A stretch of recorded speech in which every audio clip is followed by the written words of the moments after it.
잠잠하라 고요하라. 잠잠하라 고요하라. 어떤 선생님이 국어 시간에 학생들에게 질문을 하였습니다. 여러분, 망신이라는 뜻을 알고 계시나요? 그러자 아이들이 손을 들고 서로 대답하겠다고 난리입니다. 그런데 그 반에서 가장 똑똑한 철수만 손을 들고 있지 않는 것입니다. 그래서 선생님이 이 철수에게 물었습니다. 너는 왜 손을 들고 있지 않니? 그러자 철수가 이렇게 말했다고 합니다. 손 들고 틀리면 무슨 망신이에요? 여러분, 우리나라는 체면 문화입니다. 알면서도 말하지 못하는 경우들이 참으로 많습니다. 웃긴 이야기를 들어도 바로 웃지 않고 집에 가서 입을 둘러쓰고 웃는다고 합니다. 여러분, 신앙은 표현입니다. 사랑은 표현입니다. 하나님 앞에 마음껏 그 사랑을 표현하시기를 바랍니다. 아내에게, 남편에게 마음껏 사랑을 표현하시기를 바랍니다. 우리가 하나님 말씀을 들을 때에도요, 아멘하여 주님 앞에 영광 돌린다고 하였습니다. 여러분, 주의 말씀이 들려질 때에 아멘으로 화답하는 우리 모두가 되기를 소망합니다. 여러분, 갈릴리는요, 바다일까요? 호수일까요? 네, 호수입니다. 그렇다면 사해는요, 바다일까요? 호수일까요? 바다. 또 망신당할까 봐 이야기하지 못하는 분도 계십니다. 예. 저도 사실 좀 헷갈렸어요. 그래요, 갈릴리 호수는 좀 이해가 되었어요, 그죠? 근데 사해 바다라고 우리가 많이 하잖아요. 그리고 사해 바다의 물도 어때요? 짜잖아요. 바닷물의 특징이 무엇입니까? 짭니다. 그래서 바다라고 생각했는데 바다가 아니라고 합니다. 사해 호수가 맞습니다. 왜냐하면 이 바다와 호수를 구분할 때에는 그 성분으로만 분별하는 것이 아니라 그 큰 물이 대양, 태평양이나 대서양이나 바다하고 연결되어 있느냐 없느냐에 따라서 바다냐 호수가 분별되어진다고 합니다. 그래서 바다는요, 큰 바다, 대양하고 이어져 있어요. 그런데 담수, 막혀 있는 가운데 큰 물은 호수라고 합니다. 처음 알았죠? 예. 그런데 여러분, 우리가 갈릴리를 바다라고 부릅니다. 성경에도 오늘 보니까 바다라고 표현하고 있습니다. 왜냐하면 고대 시대에는요, 관습적으로 큰 물을 그냥 바다라고 불렀기 때문에 그러합니다. 그래서 굳이 갈릴리가 호수냐, 사해가 바다냐라고 구분하지 마시고 그냥 성경에 나와 있는 대로 말씀을 듣고 배우면 감사한 줄 믿습니다. 오늘 말씀은요, 이 갈릴리 바다에서 있었던 하나의 이야기입니다. 한 사건을 우리에게 말씀해 주고 있습니다. 이제 갈릴리 바닷가에서 주의 말씀을 증거하고 있던 예수님께서 이제 밤이 되자 제자들에게 말합니다. 이제 우리가 배를 타고 저 건너편으로 건너가자. 우리 35절 말씀 같이 한번 보도록 하겠습니다. 시작. 그날 저물 때에 제자들에게 이르시되 우리가 저편으로 건너가자 하시니 아멘. 우리 예수님께서 배를 타고 저편으로 건너가자라고 말씀을 하신 것은 두 가지의 의미가 있습니다. 하나는 잠시 쉬고자 하심이었습니다. 우리 예수님께서 이 갈릴리 바닷가에서 배를 띄우시고 하루 종일 주의 말씀을 전해주셨습니다. 이 4장, 오늘 말씀 읽은 그 이전의 말씀들을 보면 예수님은 하늘나라에 대하여서 여러 비유를 통하여서 귀한 생명의 말씀을 증거해 주셨습니다. 많은 제자들이, 많은 사람들이 그 말씀을 들었어요. 그런데 그 말씀을 얼마나 오래도록 전했는지, 거의 해가 지도록 주의 말씀을 증거한 거예요. 얼마나 힘들게 주님의 사역을 감당하고 있습니까? 우리 예수님은요, 밥 먹을 시간이 없을 정도로 열심히 주의 일을 감당하였습니다. 이제 굉장히 지쳐 있습니다. 쉬고 싶은 마음이 있는 것이에요. 그래서 제자들로 하여금 우리 건너편으로 건너가서 좀 쉬자라는 의미를 담고 있는 것입니다. 여러분, 그렇습니다. 우리의 삶에서도 쉼이 필요합니다. 열심히 일한 사람들은 반드시 쉼이 있어야 합니다. 그렇지 않으면 우리의 몸이 망가지고 마음이 망가지는 거예요. 거룩한 주일은 온전한 쉼의 은혜가 있는 시간인 줄 믿습니다. 우리 하나님께서 우리에게 이 주일을 허락하신 것은, 안식일을 주신 것은 우리의 몸과 마음이 주 안에서 회복하는 시간임을 기억하고 우리에게 주는 축복의 시간인 것입니다. 우리는 예배를 통하여서, 말씀을 통하여서, 찬양을 통하여서 우리 영혼이 다시 새로워지는 쉼의 시간인 줄 믿습니다. 여러분, 제가 가끔 이제 목양실에서 이 기타를 치고 찬양을 하는데요, 이 기타 줄도 마찬가지입니다. 찬양할 때 열심히 하였지만 하지 않을 때는 줄을 풀어줘야 돼요. 이 현도 좀 쉼의 시간이 필요합니다. 그런데 계속해서 이 현이 팽팽하게 있으면요, 이 기타의 넥, 그 목이 휘어질 수가 있어요. 그래서 다음에는 아름다운 찬양의 소리, 아름다운 소리를 낼 수가 없는 것입니다. 따라서 우리는 이 쉼의 시간은요, 다시 회복하는 시간입니다. 건강한 사람이라 할지라도 잠을 자지 못하면요, 그 몸은 망가지게 되어 있는 것입니다. 바라기는 주 안에서 참된 쉼의 은혜를 누리기를 소망합니다. 우리는 주 안에서 쉬는 시간, 바로 이 거룩한 주일을 온전히 성수해야 합니다. 이 주일날이 주 안에서 우리의 몸과 마음이 쉼을 얻는 축복의 시간이 되기를 바랍니다. 두 번째로요, 우리 예수님께서 저편으로 건너가자 하신 것은요, 아직 더 해야 할 일이 남아 있었기 때문에 그러합니다. 사람들이 더 이상 일할 수 없을 때라고 생각하였을 때에, 이 밤이 찾아왔을 때에 우리 주님은 또 다른 계획을 가지고 계십니다. 또 다른 꿈을 꾸고 계십니다. 5장에 보면요, 우리 예수님께서 이 갈릴리 바다를 건너서 어디로 가셨냐면 거라사 지역으로 가게 되었습니다. 그 거라사 지역에는요, 무덤가에 머물면서 비참하게 살고 있는 한 남자가 있었습니다. 우리 예수님은 그 사람을 고쳐주시기 위하여서 이 바다를 건너가고 있는 것입니다. 잠시 쉼을 얻는 시간이자 새로운 계획의 시간인 것입니다. 우리 인생도 마찬가지입니다. 우리는 주 안에서 하나님 앞에서 마땅히 해야 할 일을 감당해야 할 줄 믿습니다. 우리 인생은 어떻습니까? 나이가 들면 점점 연약해집니다. 날이 저물어 갈 때가 있듯이 우리 인생도 저물어 갑니다. 아무리 건강하게 살았던 사람도 나이가 들면요, 몸이 연약해서 병원을 의지하며 살아갑니다. 이제 그때는 나는 더 이상 쓸모가 없어, 나는 더 이상 할 일이 없어, 나는 더 이상 아무것도 할 수가 없어 라고 낙심할 때가 있을 것입니다. 그런데 예수님은 그때에도 새로운 꿈을 꾸고 있는 줄 믿습니다. 우리 하나님은요, 그때에도 새로운 일을 행할 수 있도록 은혜를 베풀어 주시는 줄 믿습니다. 우리 전도서 9장 10절의 말씀을 보도록 하겠습니다.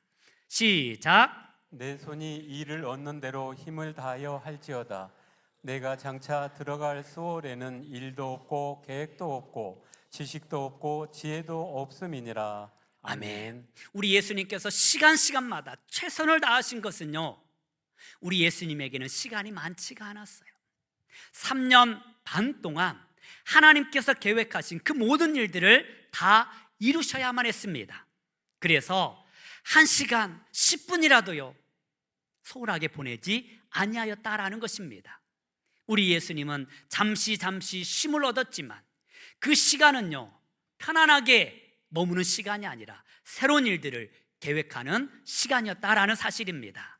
여러분, 우리가 아무 일을 할 수 없다라고 생각할 때에, 이제 내 인생이 저물어 갔다고 생각하였을 때에, 그때가 비로소 주님께서 일하시는 때인 줄 믿습니다. 그때에도 우리가 해야 할 일이 있는 거예요. 나이가 들어도 우리가 해야 할 일이 있는 것입니다. 포기하지 마십시오. 여러분, 우리 인생은요, 곧 저물어 가는 것이 당연합니다. 그러나 우리에게 주어진 시간들, 아무리 적다 할지라도 그 시간을 소중하게 여기시기를 바랍니다. 우리 주님께서 남은 여생 정말 허투루 보내지 아니하시고 최선을 다하여서 하나님의 일을 감당하셨던 것처럼 나의 시간이 얼마 남지 않았더라도 주 안에서 새로운 일들을 꿈꾸시기를 바랍니다. 나이가 들었어도 주 안에서 기도하는 일을 게을리하지 마시기를 바랍니다. 하나님을 예배하는 일에 또는 주께서 나에게 주어진 일에 최선을 다하시기를 바랍니다. 그리할 때에 하나님은 우리를 통하여서 더 놀라운 일을 이루시고 계시는 줄 믿습니다. 이제 예수님께서 이 말씀을 하신 후에 제자들과 함께 항해를 나서게 됩니다. 우리 36절에서 37절 말씀을 함께 보도록 하겠습니다. 시작. 그들이 무리를 떠나 예수를 배에 계신 그대로 모시고 가매 다른 배들도 함께 하더니 큰 강풍이 일어나며 물결이 배에 부딪혀 배에 들어와 배에 가득하게 되었더라. 아멘. 이제 제자들이 예수님과 함께 항해를 시작합니다. 그런데요, 예수님께서 타신 그 배만 이 갈릴리 바다를 건너가고 있는 것이 아닙니다. 오늘 말씀해 보니까 다른 배들도 함께 하더니, 할렐루야, 날이 저물어 가고 있어요. 이제 집에 돌아가서 쉴 시간이에요. 그럼에도 불구하고 우리 예수님께서 가시는 그 길에 동참하고 있는 주님의 거룩한 사역자들이 있었다라는 사실입니다. 여러분, 우리가 주님의 일을 할 때에 한 사람만 그 일을 감당할 수 없습니다. 우리 모두가 함께 해야 할 줄 믿습니다. 주님의 교회는요, 어느 한 사람에 의하여서 움직이는 교회가 아닙니다. 오직 주님을 믿는 거룩한 주의 성도들, 온 성도들이 한 마음으로 주님을 따를 때에 하나님의 거룩한 일들이 이루어지는 줄 믿습니다. 그런데 이렇게 이제 함께 배를 타고 떠나는데요, 갑자기 큰 광풍이 불어옵니다. 여러분, 이 광풍이 불었다라는 것은 거참 태풍이 불었다라는 사실입니다. 갑자기 큰 광풍으로 인하여서 배가 뒤집힐 위기에 처해 있습니다. 지금 그 배 속에 물들이 가득 차기 시작합니다. 여러분, 이 갈릴리 바다는요, 그 길이가 약 21km입니다. 그리고 그 폭은요 11km 정도가 됩니다. 그리고 그 바다의 깊이 또한 45m가 돼요. 그런데 이 갈릴리 바다의 특성상 이 해수면보다 약 200m가 낮다고 합니다. 그리고 저 북쪽에는요 큰 산 헤르몬 산이 있어요. 그래서 갑자기 밤중에 이 헤르몬 산으로부터 흘러오는 바람이 있습니다. 근데 이 바람이 얼마나 강력한지 시속 120km까지 간다고 합니다. 감이 안 오니까 잘 모르시죠? 초속 33m, 1초에 이 바람이 33m까지 가는 거예요. 이 바람으로 인하여서 이 갈릴리 물결이 치기 시작하면 그 파도가 6m까지 친다고 합니다.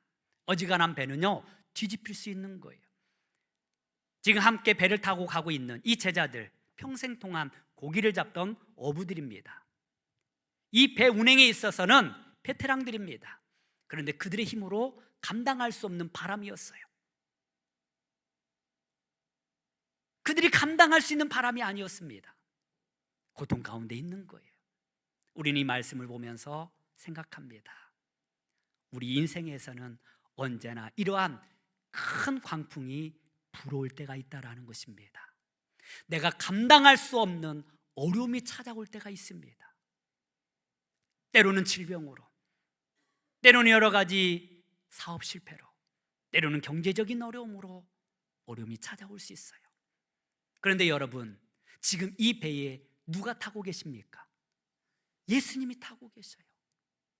예수님이 타고 계셨지만 이 어려움이 동일하게 찾아오고 있는 것입니다. 우리는 예수 믿으면 만사 형통할 거라고 생각합니다.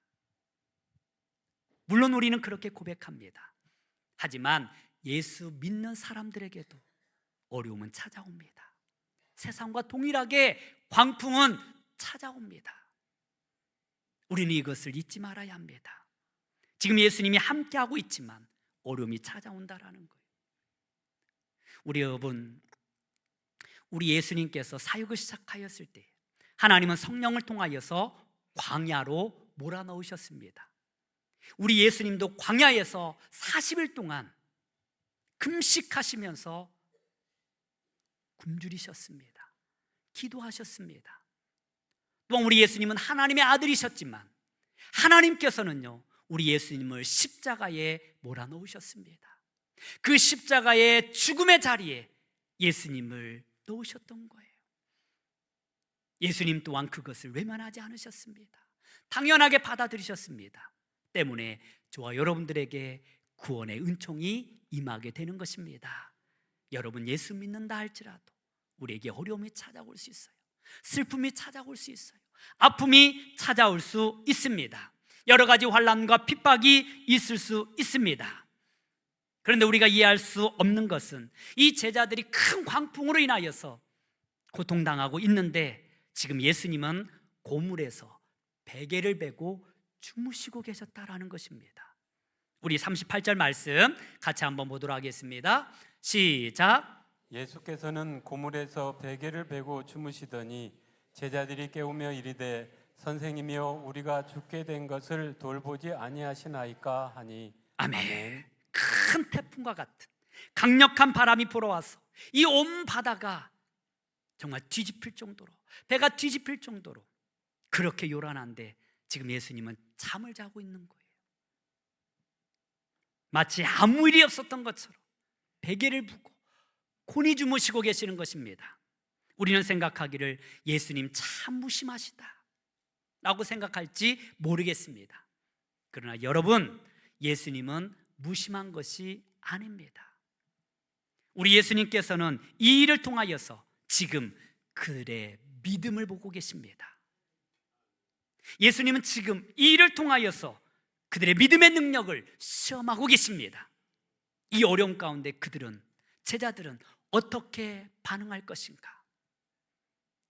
지금 우리 주님은 그것을 보고 계시는 것입니다. 여러분, 이때 우리가 무엇을 할 수가 있겠습니까?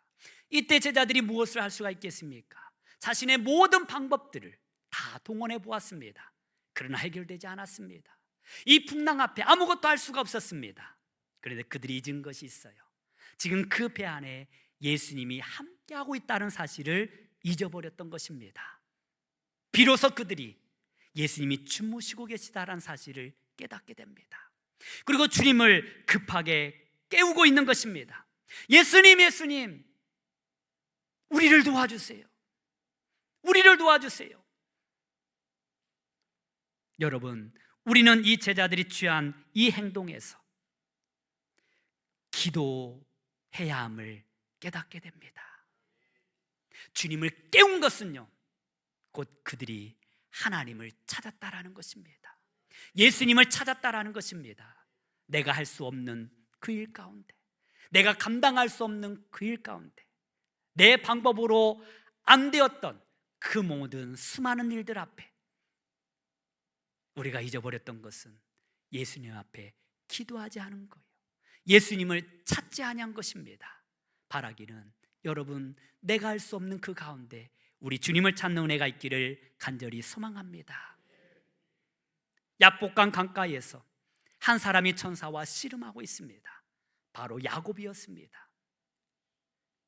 여러분, 그날 저녁 이 야곱을 죽이기 위하여서 그 형 에서가 400명의 군대를 데리고 지금 오고 있는 가운데 있습니다. 야곱의 능력으로는 그것을 감당할 수 없습니다. 이 저녁이 지나면 자신의 가족들은 모두 생명을 잃을 수도 있습니다. 가족들뿐만 아니라 자신의 생명도 잃을 수 있는 상황입니다. 이 야곱이 할 수 있는 것은 아무것도 없었습니다. 그때 야곱은 하나님이 보낸 천사를 만나게 돼요. 그때의 그 천사의 바짓가랑이를 붙잡고 애원하고 있는 것입니다. 밤새 씨름하였다라는 것은 간절하게 갈망하며 붙잡았다라는 것입니다. 결국 그 하나님을 붙잡았을 때에, 그 천사를 붙잡았을 때에 하나님이 뭐라고 말씀하십니까? 너는 더 이상 야곱이라고 하지 말아라. 내 이름을 이스라엘이라 하라. 할렐루야. 야곱의 뜻이 무엇입니까? 늘 속이며 살았습니다. 늘 속고 살았습니다. 늘 다른 사람들의 발꿈치를 잡고 살았습니다. 이제는 실패한 인생이 아니라 하나님께서 그 이름을 새롭게 하셨습니다. 네가 하나님과 겨루어 이겼다. 이제 더 이상 너의 힘이 아니라 하나님께서 너와 함께 하실 것이라는 약속의 말씀이었습니다. 우리가 주님을 붙잡고 주님 앞에 기도할 때에 놀라운 기적의 역사가 일어날 줄 믿습니다. 기도는 성도가 위기에 대처하는 최선의 방법입니다. 우리 시편 50편 15절의 말씀을 함께 보도록 하겠습니다. 시편 50편 15절 말씀입니다. 제가 읽어드리도록 하겠습니다. 환난 날에 나를 부르라. 우리 함께 보겠습니다. 시작. 환난 날에 나를 부르라. 내가 너를 건지리니 내가 나를 영화롭게 하리로다. 아멘. 환난 날에 나를 부르라. 내가 너를 건지리니 네가 나를 영화롭게 하리라. 여러분, 내가 할 수 없을 때, 그 인생의 어둠의 골짜기에서 날이 저물어갈 때에, 이제 아무것도 할 수 없다라고 생각할 때에 다시 주님을 붙잡으시기를 바랍니다. 주님 앞에 간구하시기를 바랍니다. 그러면 하나님께서 우리를 건져 주실 줄 믿습니다. 예수님께서 주무시도록 내버려 두지 마십시오. 주님께서 일하시도록 하나님 앞에 기도하십시오. 우리가 기도하는 순간 이제는 내 힘이 아니라 주께서 일하시는 줄 믿습니다. 예수님께서 일하시는 줄 믿습니다. 어제 교회에서 식사를 하는데 한 집사님이 목사님 좋은 소식이 있어요 하고 말씀해 주었습니다. 우리 남편 집사님이 간 이식을 받아야 하는데 형편이 안 되는 것입니다. 아내 되는 집사님도 몸이 아프셔서 간 이식을 해줄 수 있는 상황이 아니에요. 딸들도 수치상 여러 문제로 인하여서 쉽게 아버지에게 간 이식을 해줄 수가 없어요. 우리 남편 집사님 또한 딸의 들금만큼은 그 간 이식을 받고 싶지 않다고 하십니다. 그래서 그냥 병원 치료만 받고 계셨어요. 안 좋은 상황임에도 불구하고 그저 주님 앞에 기도할 따름이었습니다. 그런데 이번에 병원에 가서 검사를 하게 되었는데요, 여러분, 놀라운 역사가 일어났습니다. 그 암 수치가 굉장히 좋아졌다고 합니다. 거기 있는 여러 가지 혹들도 사라지고 있다고 합니다. 병원 의사가 깜짝 놀랐대요. 이식받지 않고 이 상태로 호전되는 것은 의학상 불가능하다고 합니다. 이렇게 나아질 수가 없는데 어떻게 이런 일이 일어났는지 의사 선생님이 놀라워하더랍니다. 여러분, 지난 부흥회 때에 이 앞에서 함께 기도했던 집사님이에요. 지금도 찬양대에서 찬양하시는 분이에요. 하나님을 갈망하고 주님을 찾는 주의 자녀들을 하나님께서 이렇게 돌보시고 인도하여 주시는 줄 믿습니다. 한 집사님이 그 이야기를 함께 듣고 말씀하더라고요. 이번 집회 때 이 앞줄 세 줄에 앉아있던 사람들이 가장 많은 은혜를 받았대요. 여러분, 앞자리가 왜 중요합니까? 뭐 금자리라서 중요한 게 아니에요. 주님을 갈망하고 사모하는 마음이 그만큼 크다라는 거예요. 근데 목이 아파서 좀 먹지 못하는 분들이 계셔요. 주님을 그렇게 갈망하시기를 바랍니다. 사모하시기를 바랍니다. 기도는 우리가 가지고 있는 강력한 무기입니다.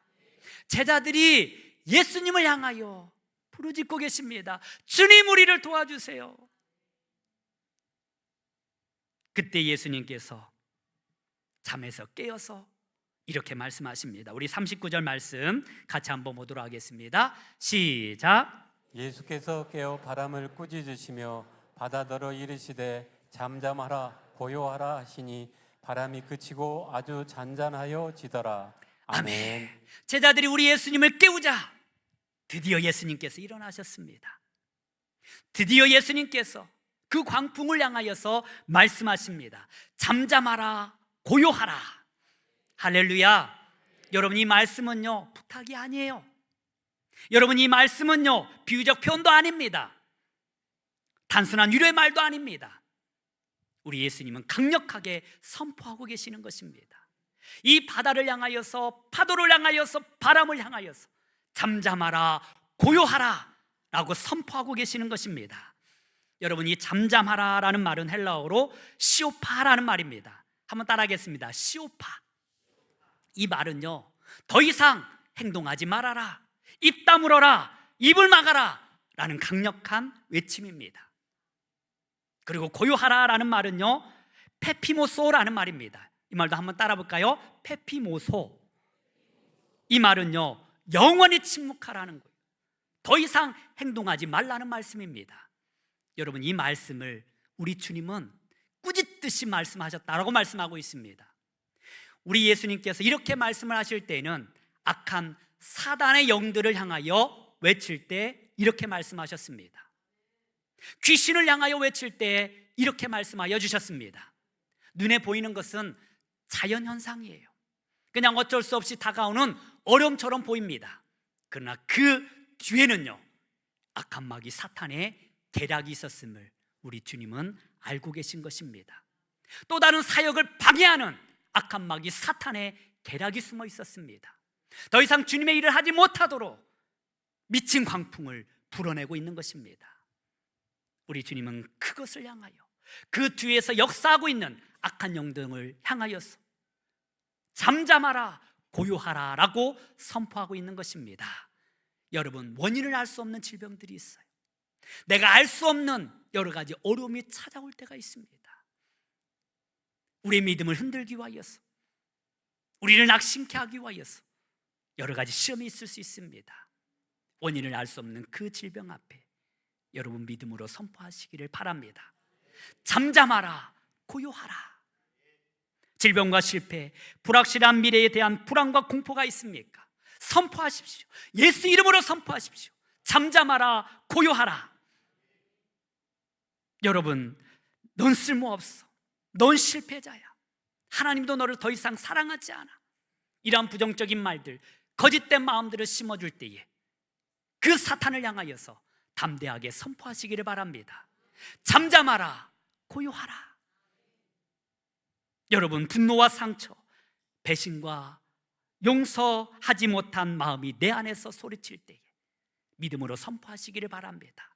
잠잠하라, 고요하라. 이 악한 마귀 사탄이 더 이상 내 안에서 역사하지 않도록, 내 삶을 방해하지 않도록, 나의 믿음과 나의 신앙을 넘어뜨리지 않도록 믿음으로 선포하시기를 바랍니다. 이렇게 선포할 때 그 순간 이 광풍은 멈추었습니다. 파도는 더 이상 뛰지 않았습니다. 잔잔해졌습니다. 여러분, 이 바람이 잔잔해진다고 해서 파도도 함께 잔잔해지지 않는다고 합니다. 어느 정도 시간이 지나야 파도는 잠잠해진다고 해요. 잔잔해진다고 합니다. 그런데 우리 예수 그리스도께서 말씀을 선포하는 순간 바람이 그치고 파도도 그 순간 잔잔해졌습니다. 할렐루야. 우리가 주의 말씀으로, 주의 이름으로 선포할 때 그 순간 모든 것이 그치고 온전히 하나님의 역사가 일어날 줄 믿습니다. 이제 마지막으로 예수님께서는 두려워 떨고 있는 제자들을 향하여서 이렇게 말씀하십니다. 우리 40절에서 41절 말씀 함께 보도록 하겠습니다. 시작. 이에 제자들이 이르시되 어찌하여 이렇게 무서워하느냐? 너희가 어찌 믿음이 없느냐 하시니 그들이 심히 두려워하여 서로 말하되 그가 누구이기에 바람과 바다도 순종하는가 하였더라. 아멘. 여러분, 제자들은요, 예수님이 함께하고 있었지만 바람과 파도를 무서워하고 있었습니다. 그 배 안에 우리 주님께서 함께하고 있었지만 온전히 주님을 신뢰하지 못하였던 것입니다. 반면에 우리 예수님은 그 풍랑 앞에서도, 그 고물에서 베개를 베고 평안하게 주무시고 계셨습니다. 똑같은 상황인데 우리 예수님과 제자들의 모습은 이렇게 상이하게 다릅니까? 우리 예수님은요, 완전한 평안과 신뢰를 보여주고 있는 것입니다. 예수님의 평안은요, 폭풍이 없는 데서 오는 평안이 아니라 폭풍 속에서도 하나님 아버지를 신뢰하는 데서 오는 평안함이었던 것입니다. 할렐루야. 그렇습니다. 이 믿음이 우리에게 참된 평안을 가져다 주는 것입니다. 고난이 있다 할지라도, 슬픔이 있다 할지라도, 아픔이 있다 할지라도 여전히 우리 주님은 나와 함께 하십니다. 우리는 그 주님 때문에 그 환난 속에서도 평안할 수 있는 것입니다. 베드로가 감옥에 갇혔지만, 내일 죽을지도 모르지만 그는 그 감옥에서 평안하게 잠을 잘 수 있었던 이유가 무엇입니까? 성령께서 그 베드로와 함께 하셨기 때문입니다. 주님을 믿는 주의 자녀들은, 하나님을 온전히 신뢰하는 자들은 죽음 앞에서도 두려워하지 않습니다. 환난 앞에서도 무서워하지 않습니다. 이것이 바로 예수 믿는 믿음의 능력인 줄 믿습니다. 하나님 아버지를 신뢰하십시오. 우리 예수님을 절대적으로 믿으시기를 바랍니다. 어떠한 폭풍이 있다 할지라도 두려워 마시기를 바랍니다. 우리 예수님은요, 자연과 생명을 다스리시는 하나님의 아들이십니다. 우리 인생에도 크고 작은 폭풍이 있을 수 있습니다. 내가 알 수 없는 가운데 실패할 수도 있고, 질병에 걸릴 수도 있습니다. 경제적으로 어려움을 당할 수도 있습니다. 그러나 그것이 나의 평안을 뺏어갈 수는 없습니다. 여러분, 오늘 말씀을 다시 한번 기억하시기를 바랍니다. 지금 예수님께서 나와 함께 하신다. 그분은 주무시지만 무기력한 분이 아니시다. 때로는 침묵하는 것처럼 보여지지만 여전히 우리 하나님은 살아 계시다. 이 절대적인 믿음으로 문제 앞에서 담대하게 선포하시기를 바랍니다. 질병 앞에서 담대하게 선포하시기를 바랍니다. 나의 대적들 앞에서, 악한 마귀 사탄 앞에서 담대하게 선포하시기를 바랍니다. 잠잠하라, 고요하라. 이 믿음의 능력이 저와 여러분들의 능력이 되기를 주님의 이름으로 축원합니다. 기도하겠습니다. 하나님 아버지,